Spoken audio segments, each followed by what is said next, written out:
Hey there, cat fans. Welcome to Meowster Podcast. I'm Rebecca Zish. That's Tim Black. Hi, Rebecca. How you doing? I'm good. How are you, Tim? Very good. Excellent. Have you heard about Max the cat? You mean St. Paul Max? Is that what people are calling him? Maybe. Well, there's this cat named Max, yes, who lives in St. Paul, yes. Minnesota. And he went viral. When we're recording this, it's really only about a week ago that this happened. And he went viral because Max wants to go to the library. Yes, he does. And he's not allowed to go to the library. Can I read? I'm looking at a picture of the sign that was posted on the library itself. Yes. Now, wait. Before this sign, there was a handwritten sign that nobody cared about. Right. And then I've seen that one too, but this is the thing that went viral. Well, it turns out that this library's graphic designer was on family leave. Yeah. And he came back and saw the handwritten sign and was like, I can do better than that. He made this sign and this went viral. So go ahead and read the sign. It says, please do not let in the cat, in the biggest letters across the top. And then a little bit smaller font. It says, his name is Max. Max is nice. A little bit smaller font, it says, his owner does not want Max in the library. We do not want Max in the library. A little smaller, Max wants to be in the library. Please do not let Max in the library. So this is what a woman named Erin McGuire took a picture of this sign at Macalester College in St. Paul, Minnesota. Yep. Having no idea what she was taking a picture of. She just thought she saw a funny sign. She didn't know the background. She'd never met Max the cat. Right. She just thought, this is a funny sign. It is a funny she sign. posted it on her Twitter feed Uh-huh. and typed, this is basically halfway to being a children's book. Yes, it is. Now, what's really interesting is that the gentleman who actually made this sign, and I'll find his name here in a minute, but who is this graphic designer who works at the college. Right. On his family leave, he had spent all this time with his toddler, reading books to his toddler. And he thought the best way to get across the point that Max shouldn't be in the library would be to write this as if it's a book I'm reading to a toddler. Because books that are written for that age have a lot of repetition of the same idea, and you'll rearrange the same words, and it's about learning recognition of letters and recognition of words, and also understanding that the same idea can be expressed in multiple ways. Yeah. And so that's actually, he was doing that on purpose. And so when this Erin McGuire person made the comment, this is basically halfway to being a children's book, it was, really actually, that's what he's doing. And he's doing it on purpose. And the reason that we know that's what he's doing is because the guy who made the sign, someone told him about the Twitter feed. And he went ahead and posted on her Twitter feed, actually, I'm the person who made that sign. And then other people who worked in the library were posting on her Twitter feed and saying, we actually work in the library. Because everybody online is saying, why can't Max go in the library? What's the problem with Max in the library? Question, yeah. Right? What did you think? Why did you think Max wasn't allowed in the library? He continues to come in here and tear pages out of books. Yeah. He's a menace. Yeah, that's... Okay, so the guy who made the sign, his name is Chris Schomer. Yeah, on November 29th, he replied to @E_McGuire, or E_McGuire. I love that you think it sounds like a children's book. I made this a few weeks ago to try and get people to help keep Max out by telling it as a story as I would to my 3-year-old. I am happy people like it so much. Yes. And this thing just kept exploding from there.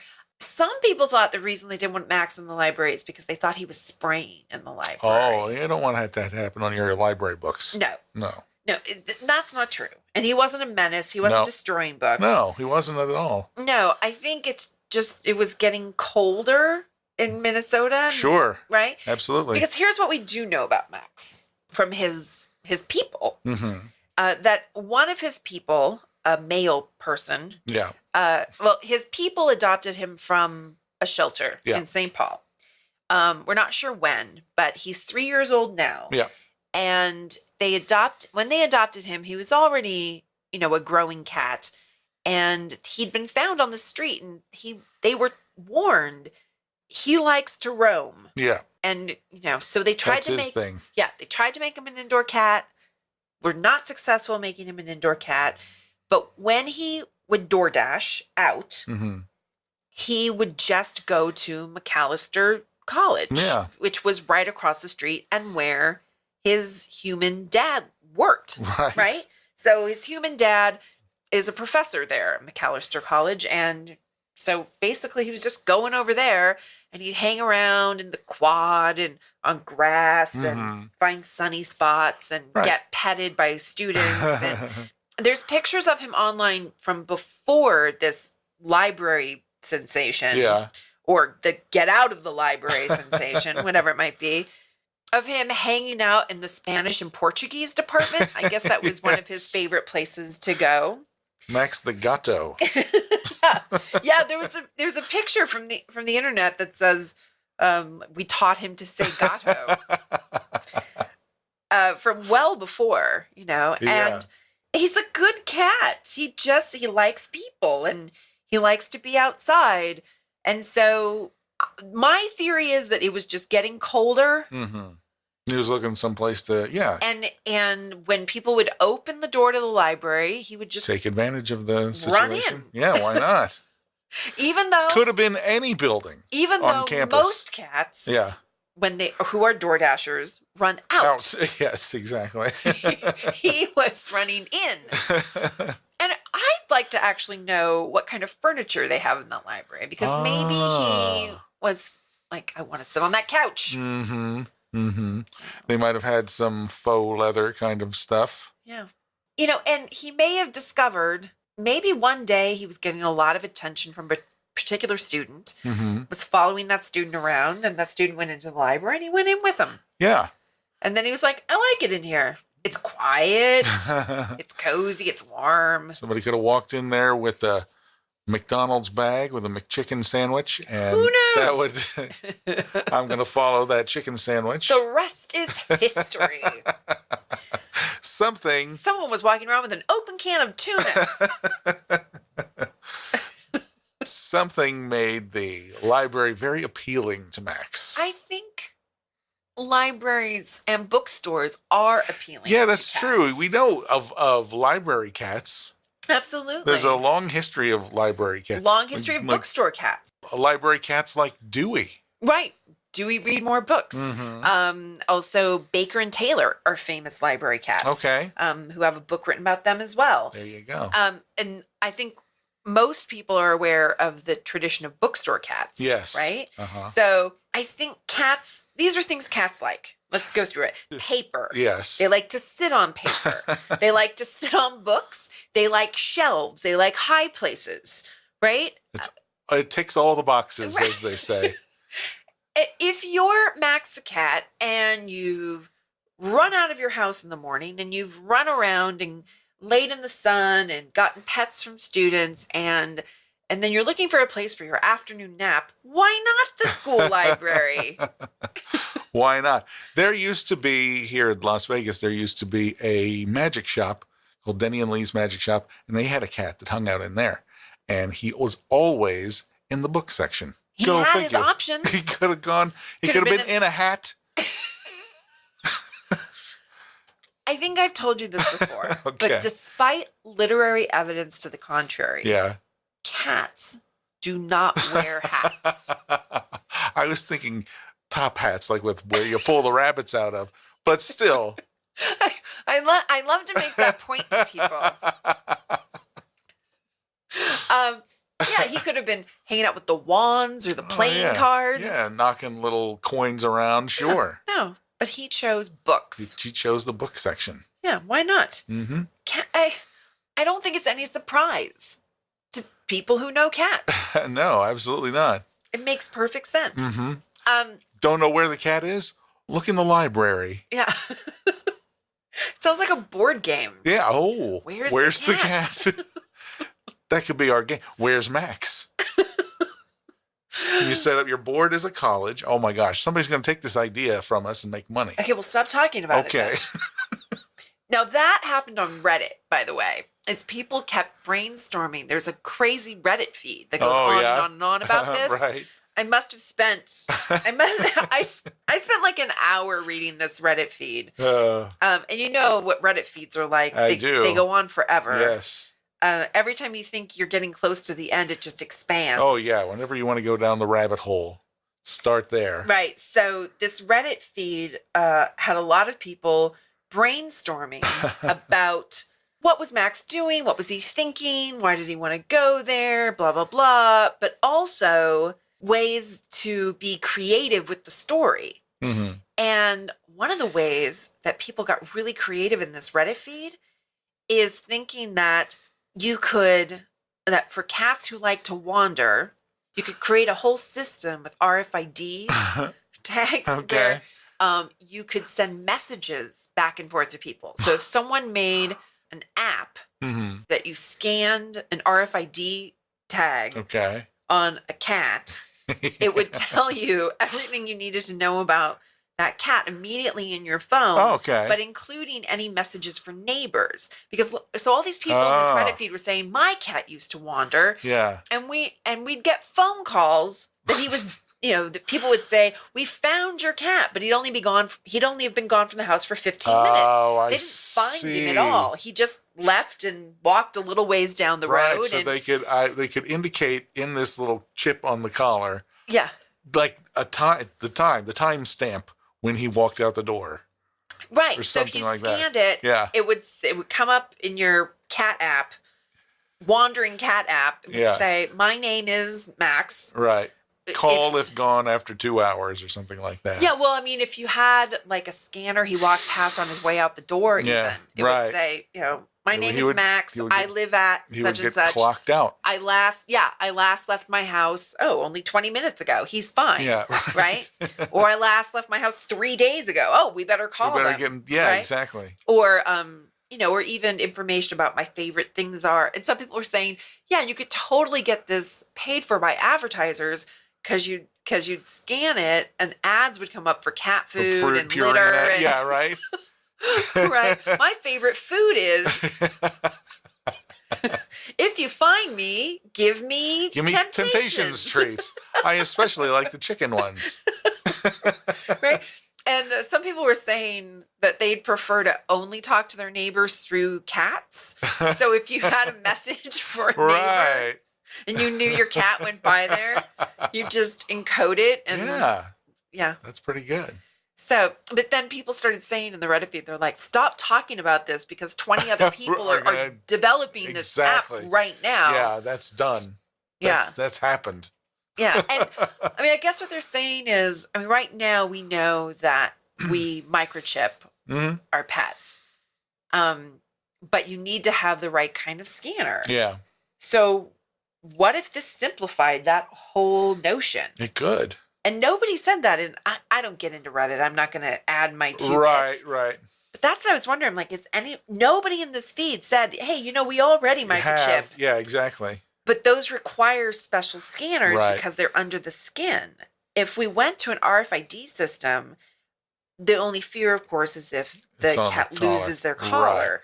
Right. So, that's a problem. It's a trade-off. But then you still have the under the skin microchip if you need it. Yeah. Right.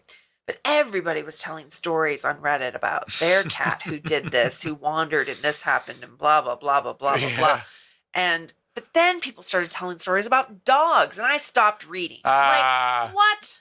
This is a Reddit feed about a cat. Oh, what? Let me read this story about you let your dog outside. Hooray. Yeah. Oh dear. The dog was outside. Yeah. But I like these jokes that people made that were like from the sign. It was saying, don't let Max in the library. Yeah. And then people on Reddit were like, well, there's no picture of Max on the sign. How are you supposed to know that one cat's Max and not another cat? Right, exactly. All other cats are allowed in. Just Max isn't allowed in the library. Yeah, one guy said like, oh, I let a cat in who told me his name was Sid. Right. But see, if Max got wise, He'd just be like, "Oh, Max? Oh, that guy? Yeah. Don't let him in here." Jeez, you see what he did in the library last week. No, me, I'm Sid. I'm okay. They love me in there. Yeah. I've got a library card. People were having fun making up like the books that he would want to check out. Right. I liked someone said he was a big fan of Somerset Meow.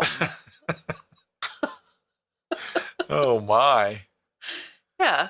That's good. That's fun stuff. I know. Yeah. People, and this is why this kind of thing goes viral, right? Exactly. Because people just love to hang their hat on the idea that, cats don't like hats. I'm going to go back on record saying that. But they love to get involved in this conversation. Exactly. Yeah. When things suck in the real world, you can spend a moment imagining that your biggest problem is that you work in a college library and somebody's allergic. A friendly cat. And that's the story. Yeah. There's someone who works there who's deathly allergic. Yeah. And when Max comes in the library, it is actually a health hazard for that employee. Right. That's the only reason he's not allowed in there. Exactly. Yeah. He's not a menace. No. He's not tearing pages out of books. He's fantastic. Yeah. I love every picture of this cat. I do too. I love the pictures at home where he's like laying on his back. Oh, yeah, because he has been confined. Yeah. Yeah, he is no longer allowed to roam.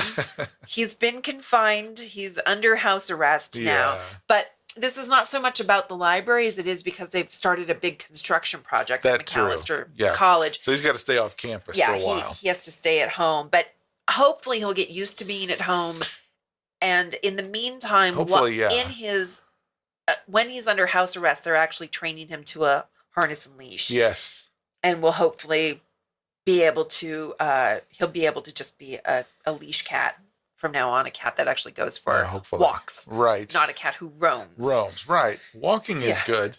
Walking is great. Get out there, get exercise. Take walks around campus. Yeah. You get to go to all your favorite places. Well, and that's what his mom actually said in an interview, that she's hoping she can get him to walk on a leash, and so she can still take him to visit his peeps. Yeah.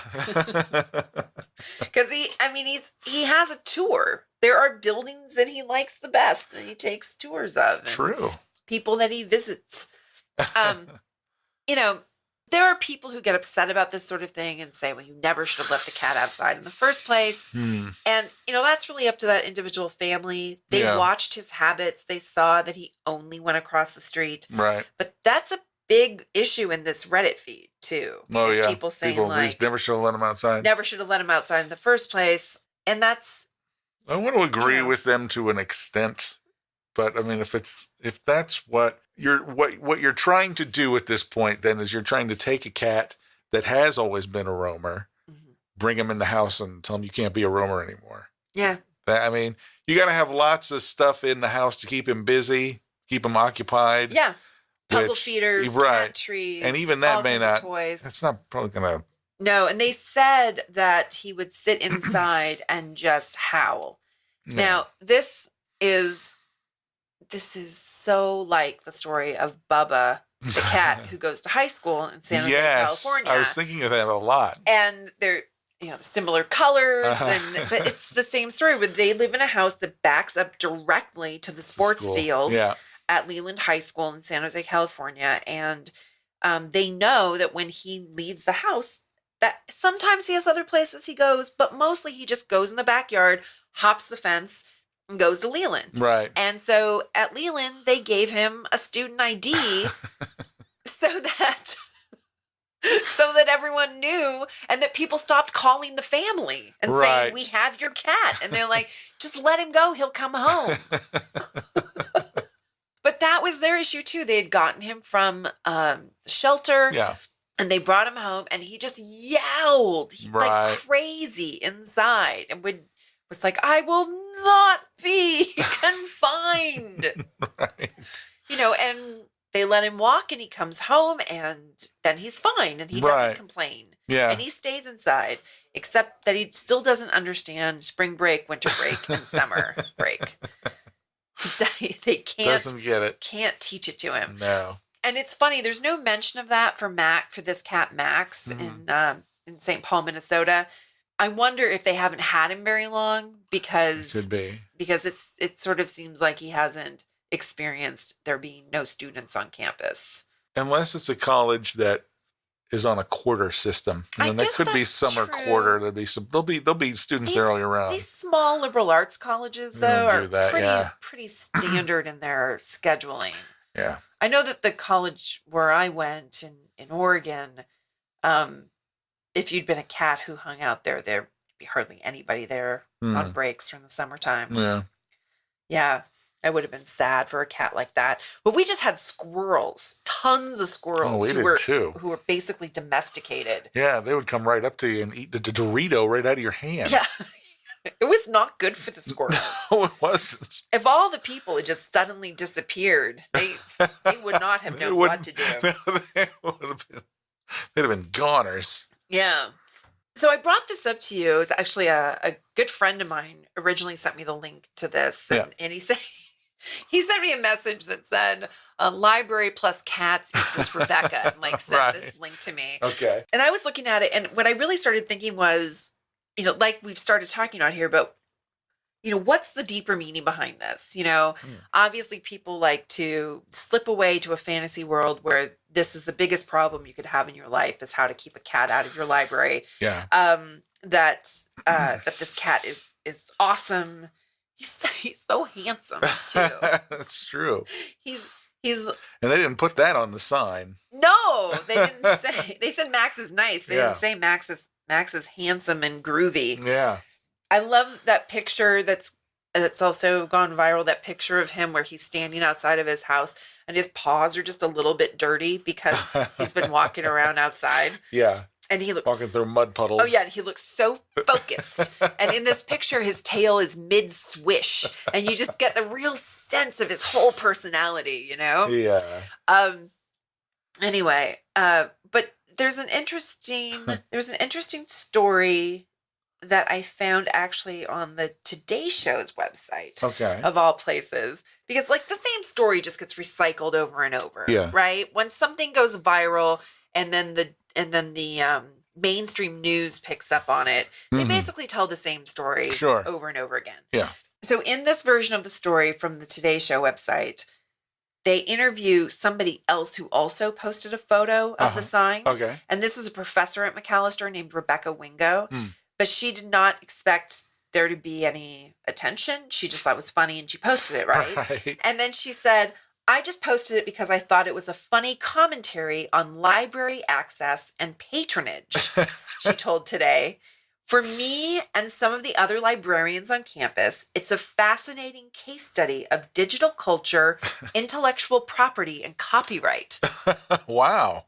And I think all those things are true because if you get deep into the discussions on Reddit and Twitter, a couple of things came up, which is that the clip art on this sign was from a free clip art site. However, once it goes viral, then the artist is like, well, wait a second. Right. Now people think the guy who made the sign made the clip art. And so, for one thing, the guy who made the sign, whose name is, I think I said it and then it went out of my head again. Right. Chris Schomer? Yes, right? Yes, okay. That's right. He actually tracked down through the website the person who really did make the clip art.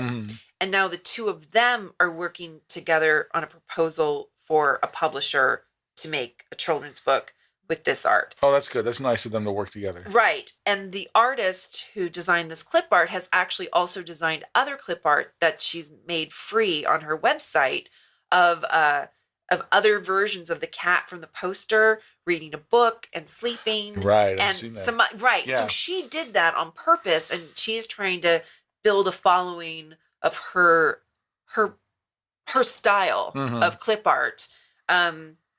She can build something for herself. So that's interesting. Yeah, I found there's a website. I found this website, letmaxin.com. Oh, really? Yes. I want to look at that.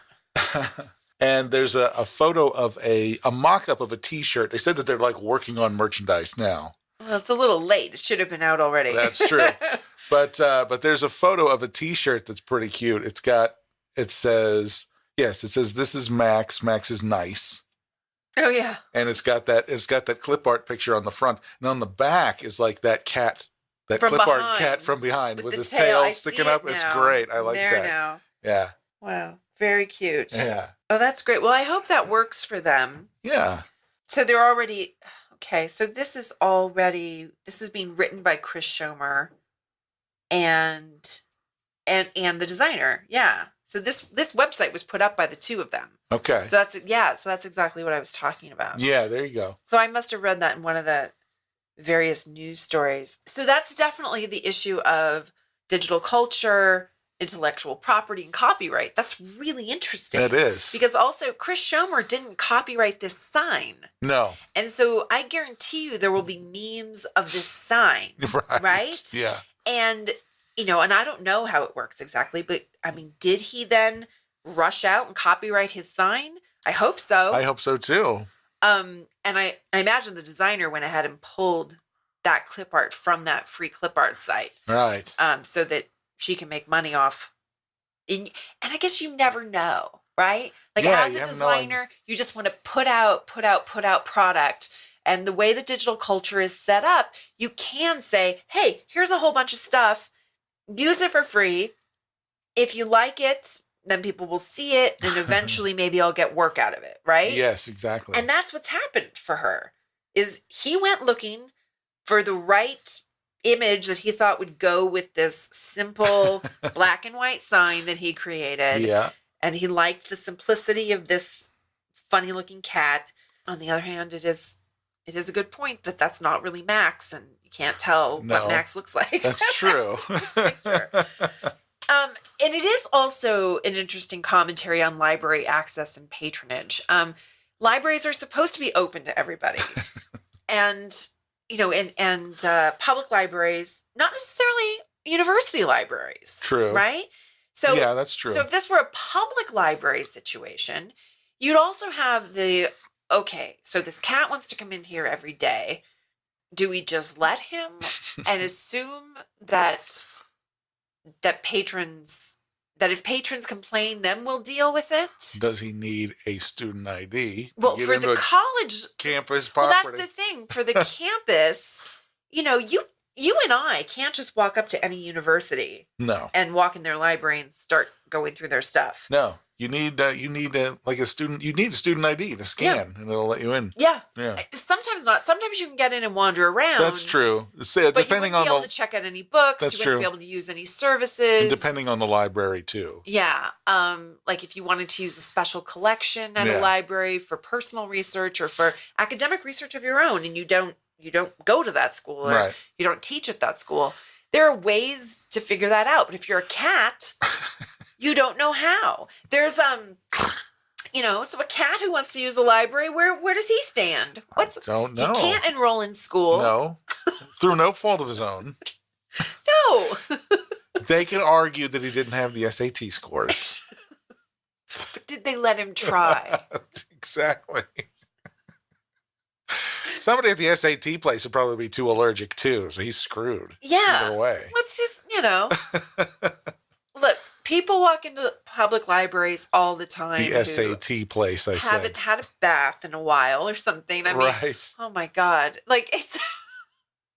There are humans who walk into libraries and they're supposed to be open to everybody. Yes. But there are humans who walk into libraries and you're like, this person might bother some other people. Yeah. So this cat walks into the library. This cat might bother some other people. But does that give him any less right? Any less of a right? Is that the right way to say that?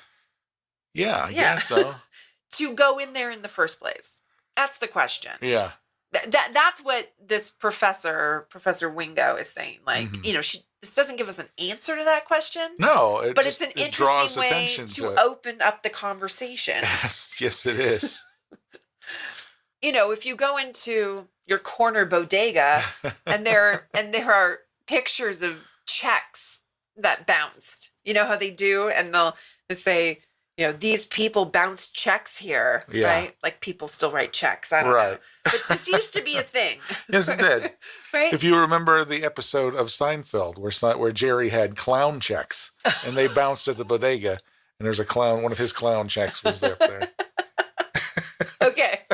I wasn't even thinking of that. But so that's or no shirts, no shoes, no service, right? These people are blacklisted. They can't come in. Can you do that at a library? I don't know. I have no idea.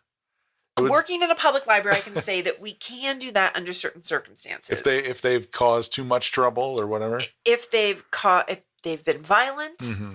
if they've stolen from the library, if they've and violence could be physical violence, could be verbal violence. Mm-hmm. There are a number of situations.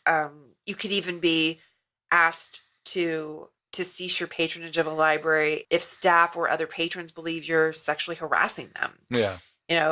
Just being inappropriate with other humans, right? Yeah. And there's a level of that, and it's certainly defined, and we're trained on it, and but everybody gets a chance. Right. And here, like, Max didn't get a chance. No, he didn't. The second he started going to that library, they were shooing him out. Like, cat in the library, cat in the library. Oh, my God. And he probably went like, what? What cat? There's a cat in the library? Where? That's a good voice for him. It's Vinnie Barbarino. It's Vinnie Barbarino. So commentary on library access, patronage, digital culture, intellectual property, copyright. Right. All because a cat named Max wanted to get out of the cold in Minnesota. I can't blame him. That's all I think. I think that's all he was doing. Yeah, it had to be. Yeah. Yeah. It just happened to get coldest when he was in front of the library. He could have gone into any building. Yeah, but he kept going back. He kept going back to the library. Must have been the warmest. I wonder if they had, the automatic doors, right? Mm-hmm. And if they're slow to close, he's got a lot more opportunity to slide on in. There's got to be something. Yeah. Yeah. Well, he does go to other buildings. Yeah, he does. Yeah, but it's the library where they didn't want him. No. And that really is the thing that caught people's attention. I think if there was a sign outside of the Spanish and Portuguese department, no permito el gato. Yeah. But it is true. People think of libraries as open, welcoming places that are for everyone. Mm-hmm. And it's not just a place for everyone. It's a place for everyone to learn and to gain skill and to access information through the internet as well as through other through print publications. And so that's the thing that catches people's attention. Whether or not, if you walk up to any of these people who post on Reddit and say, "Hey, why did this trigger your imagination? Why did you?" They're not necessarily going to say that right out, but that's really the case. We have an image of what a library is, and it doesn't include putting up a sign that says someone's not welcome here. Right. It makes me think of this whole situation from the point of view of the allergic person. Okay. This is the person, it's because of me. This is a huge deal on the internet right now. People are making T-shirts of that sign that's on the door, and it's my fault. The sign is up there, and we can't let the cat in because I'm very allergic. By no fault of her own. Right. So what do? Do I quit my job? Do I take a vacation? Do I let them know on these will be my vacation days. I'll be off this day. So Max can come in. This is a Max okay day. Well, is that true though? Because exactly. Do they vacuum every day? That's another thing. Yeah. And how close does Max have to be to the allergic person for, I don't know. I mean, every college library I've ever been in, every university library I've ever been in has been enormous. Yeah. I really wonder whether this person wasn't just putting up a fuss to put up a fuss. Yeah. That's true. What? A cat? Well, there can't be a cat. I'm allergic. So what does that mean? Does that mean you'll die or you get the sniffles for a little bit while he's in the building? Yeah, your eyes will water a little bit. But that's just our max alert plan. Your eyes start to water. Yeah. We know he's here. He's here somewhere. We don't see him right now. That could be if he's lost. Walk her around. Yeah, it's like, exactly. Oh, he's in this room. Oh, yeah. I'm sniffling more right now. There's a cat Geiger counter. Yeah. Or is this an opportunity for her to get her own private office with a door that closes? Oh, look at I think she worked this situation all wrong. She did. Absolutely. Yeah. I mean, or get promoted to a higher floor. Right. Most college libraries have multiple floors. Yes. Max isn't getting upstairs. No. He's not riding the elevator. No. At best, he can climb up the stairs to level 2. But why would he? I'm sure there's everything he wants on the first floor. There is. I remember the library where I went to school, the Ohio State University. Wow, that must be a crazy giant library. Oh my God, it was 15 floors. Wow. For the main library. And I'm like, what is all the way up? So I went all the way up one time to see what was up there. Bunch of books written in Chinese and Russian. I had no idea what they were. That's all. They were just a bunch of books written in Chinese and Russian. 15th floor. That's where they put them. Yeah, we'll put them up. We don't get a whole lot of requests for these books. We'll put them up there. Let's put them upstairs. Yeah. Wow, that would be great if you wanted to create, a scavenger hunt. Yeah, right. That would be a place to put something in a library because chances are it wouldn't get moved in the meantime. Yeah, right? Exactly. Scavenger hunts in libraries are hard to arrange because things move constantly. Yeah. Yep. So that's a good idea. There you go. Yeah. What's the one? The big library here at UNLV is like six stories. Something like that. Yeah. And then there's also a couple other smaller libraries on campus as well. I mean, I don't know. I mean, maybe this person really does need an EpiPen if a cat gets within 100 feet of her. Maybe. But I've never heard of such a thing. No, me neither. Hey, people use it as an excuse to keep cats away because they don't like them for whatever other reasons. I'm not saying that's what's happening here. They might legitimately be allergic, but yeah, they might legitimately be that dangerously allergic. If you're that dangerously allergic to cats, maybe you don't go into the library business. I'm just saying. Don't go work with paper. Cats are drawn to paper. Yes, cats love libraries. This is not that unusual. Yeah. If you're not allergic to cats, go into a business where cats will never come around. Right. Like the vacuum cleaner business. Yeah. Absolutely. That's probably the best. Right. On that note. Maybe you could be the curator at the vacuum cleaner library. The library just for instructional manuals about vacuum cleaners? Yeah, instructional manuals, or maybe the vacuum museum. You could be the curator there. You could be the registrar. Of the vacuum museum. Well, we got some new vacuums in. let me catalog them. Ooh, somebody donated their bag and a handle. Somebody donated their collection. Oh my god. Oh my goodness. All right. Got anything else? No, I don't think I do. Okay. I think I'm all out. Go play with your cats. Go play with your cats.